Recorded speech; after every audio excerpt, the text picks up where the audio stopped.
Kia ora ngā hoa. So on today's video we're going to be making some silicone molds and casting some necklaces for matariki. So at the end, hopefully this is what we're going to end up with. So stick around and I'll see you in the video.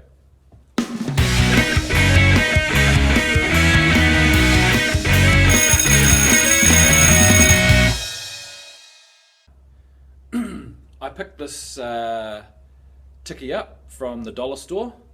And what we're going to do is we're going to cast him in silicone using our standard recipe. And if you haven't seen me do this before, I'll put a link to it up here somewhere, and that'll just show you the process. But I'll show you the process in this one too, because we're going to cast the mold slightly differently.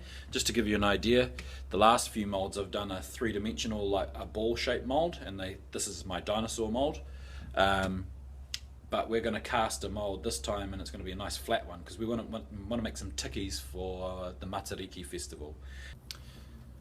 So I've got this is what I'm going to use to make my mold. First we need some soap and water mixed together, and that's to help lubricate my silicone. So this is the silicone I prefer to use. There are many different brands. I quite like this one because, one, it's really cheap. And I'm a teacher, so cheap is always good.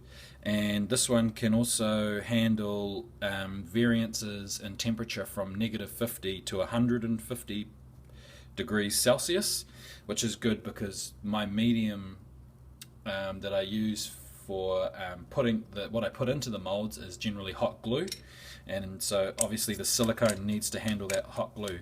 So what I'm going to do is I'm going to squirt quite a considerable amount of the silicone in here. That should probably be enough. I've probably overdone it a little bit, but it should look a little bit like pasta. That's what you're going for.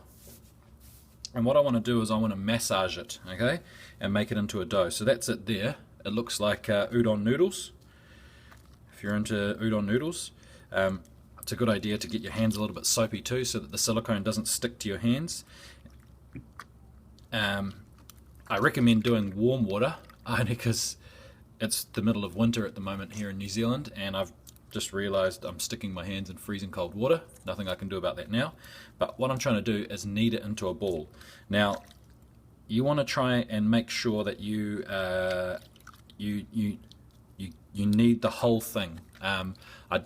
My first two molds that I did were actually quite successful, but the third mold I did, I tried to do a bust of an action figure, and I didn't quite knead the silicone long enough, and what happened was that the silicone didn't form properly, but it also stuck to the action figure, and a whole bunch of things went wrong with that one. So yeah, you really want to knead it quite a lot.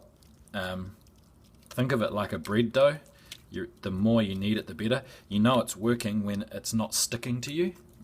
Like there'll be a point where it starts off relatively sticky, and then it gets to a point where, like, it doesn't matter how much you touch it and squeeze it, none of the silicone really sticks to you. Okay, there's a globule there, so I know I've got to keep going.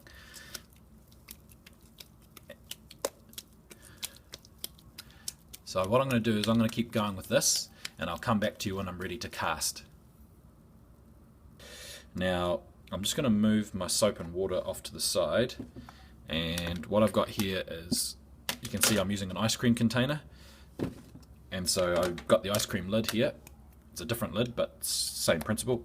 And what I'm going to do is I'm just going to set my mold on that. Now, what I've found is that the ice cream lids are really good for putting your molds on because they're a relatively non-stick surface. I mean, this shouldn't stick to it after the process that we've done, but just in case. So all I'm going to do is set my mold there gently. What I might do is I might cast it in my hand first, and so I'm just going to, basically I want to get him so he's probably a little bit below the line of the silicone. So I want to push down hard. I don't want it to be level, I want it to be relatively below the line. Now, because silicone is I suppose it's a kind of a rubberized plastic, it has somewhat of a memory, so it's going to want to push back at some point. And so I just want to make sure that my mold is going to be deep enough that when I go to actually cast things in it, it's going to be able to come out, if that makes sense. And I'm not going to have any funny patches where some bits are deeper than others. So I just want to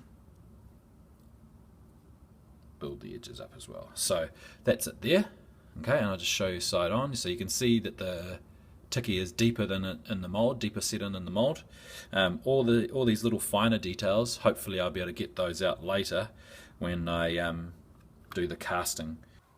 Okay, back again, and it's taken a couple of hours, but I've removed my tiki out of my mold, and you can see here, if I get it nice and close to the camera, you can see that there's quite a bit of detail there in my mold, and it's basically all the features of the tiki have come out. Okay, so the next thing we're going to do now is I'm going to pour some glue into my mold. So we've had a few fails, and I've tried multiple different ways of colouring them. I've tried black glue sticks, and I'll explain that at the end of the video, what did and didn't work.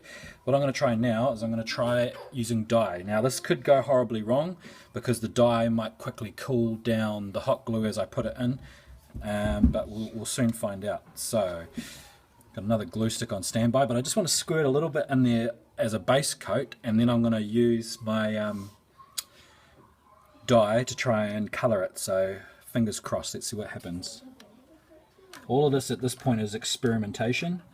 I haven't seen anyone doing this on YouTube at the moment. I've seen a lot of people using the silicone method to cast plaster of Paris, but not so much in hot glue like I do on a regular basis on these videos. So what I'm going to do now is I'm going to get my dye. Oh, come on. Flick.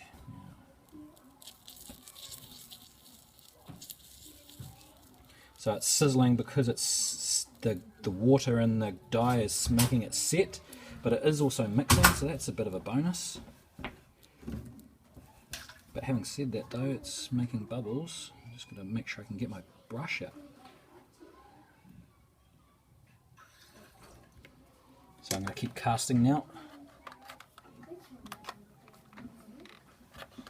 Okay, so I'll come back to you with some finished results once I've finished doing all of these castings. Okay, so I made a plethora of them in the end because I was trying to figure out how to colour them and whatnot. I mean, like, look at my hands, there's blue and green and all kinds of stuff going on there. And so here's the original, okay, $2 from my local $2 shop. Here's the mould, okay, what I cast, my mould that I made to cast in. And so I've done just clear plastic. Okay, I'll just turn it so you can see the detail. You can't see the detail very much on the clear ones. There's a slightly blue pigmented one. You can see the detail when I put it on the side like that. This one came out not too bad. So that's hot glue, then green paint, and then hot glue again to do the top. So you can see the bit underneath, get that translucent bit. This has had a little bit of dye mixed into it. Had a bit of a fail there, but you could still use it for something. But by far and away, probably black worked the best. You can see the detail on them. Now, one of the things that I came across that didn't quite work, that was my major issue, is I was using a thinner hot glue gun for the glue sticks for the black, and it couldn't handle the volume that I was trying to squirt out the hot glue, because every time the rod would go in, it'd get to a point where the stick was too cold and it'd have to warm up and then it'd shoot out glue. So it kind of went in parts, but you can see here it like made these interesting swirly parts, which I thought were actually kind of cool. It added a little bit to the actual casting itself. And this is a white and black one that I did as well, just playing around. Now, I thought it was a bit of a success, to be honest with you. I probably would have to make a mold again because I didn't let this one set for long enough and to go hard, which is a bit of a shame, because you know me, I'm far too keen and just wanted to get things done. But yeah, I thought this was a really cool project. It actually came out better than I thought it would. And I would recommend it to anyone if you want to try this as even as the first mold, because this is so easy to make. And I've had a higher success rate with this mold in particular than anything else I've made so far. I mean, I've got dinosaurs down pat now, but these tikis were much easier. So all in all, if you like this video, hit like. If you want to subscribe to the channel in general, subscribe. There's always stuff going on around here. And for now, ka kite from my blue hand to you, and I'll see you next time on Mr. Ashley's Place.